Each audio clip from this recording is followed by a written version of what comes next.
Yo à tous, j'espère que vous allez bien. Pour ma part ça va super. On se retrouve aujourd'hui pour une toute nouvelle vidéo où je vais vous présenter 3 romans parfaits pour Halloween.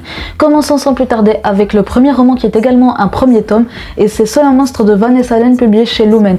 Ici on va suivre John Holmes qui va passer ses vacances estivales chez la famille de sa mère, mais un soir tout basculera, sa vie basculera, car en effet elle va faire la connaissance d'un secret qui jusque là a été bien gardé par sa famille maternelle. Quel est ce secret? Comment Joanne va y faire face? Il faudra lire l'histoire pour ça. L'intrigue, l'ambiance et les mystères de ce bouquin sont faits pour Halloween, donc je vous recommande vivement Seul un monstre pour Halloween. Passons maintenant au prochain bouquin, je pense que vous le connaissez au moins de nom, et c'est Verity de Colleen Hoover, publié chez Hugo dans leur collection New Romance. Ici on va suivre 2 autrices, Verity et Loan. Verity est une autrice à succès et ses livres se vendent comme des petits pains.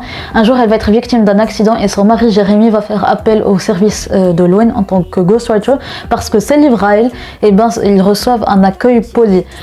Pendant ses recherches, Loan va découvrir l'autobiographie de Verity, et ce qu'elle va y découvrir va la terrifier. Qu'est-il vraiment écrit dans l'autobiographie de Verity? Il faudra lire l'histoire pour ça.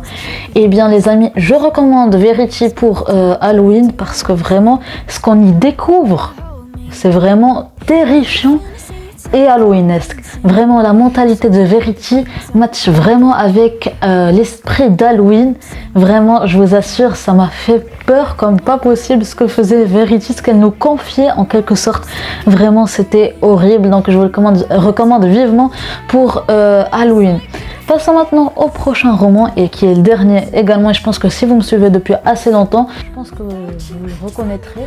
Et c'est Hades et Perséphone, le tome 3, A Touch of Malice par Scarlett Sinclair, publié chez Hugo dans leur collection New Romance. Vraiment, je précise, je recommande le 3e tome, et je vous expliquerai ça plus tard. Bref, je vais vous faire le résumé du premier tome. On va suivre dans le premier tome Perséphone qui poursuit des études en journalisme à Nouvelle-Athènes, mais la règle qu'elle doit respecter pour rester à Nouvelle-Athènes, c'est de ne pas s'approcher des dieux, et surtout pas d'Hadès. Et bien un soir, lorsqu'elle est dans un club avec sa meilleure amie, et bien elle va faire la rencontre d'un homme mystérieux avec qui elle va jouer au poker. Et bien cet homme mystérieux s'avère être Hadès, et Hadès va lui imposer un contrat. Quel est ce contrat et comment Perséphone va-t-elle réussir à le réaliser? Il faudra lire l'histoire pour ça. Je recommande le 3e tome d'Hadès et Perséphone parce que j'ai trouvé bien plus élaboré, bien plus travaillé, et surtout bien plus sombre que les tomes précédents. Donc c'est pour ça que je vous le recommande pour Halloween. J'ai vraiment trouvé sombre et quelque peu maléfique, et surtout la fin les amis, ça m'a choqué. J'avais envie de prendre le 4e tome de suite. Les amis, je vous recommande le 3e tome d'Hadès et Perséphone pour Halloween pour ces raisons-là. Bref, j'espère que ces recommandations vous ont été utiles. Et si vous voulez des recommandations pour cet automne, eh bien n'hésitez pas à aller voir ma vidéo que j'ai déjà faite. Donc à tout de suite les amis.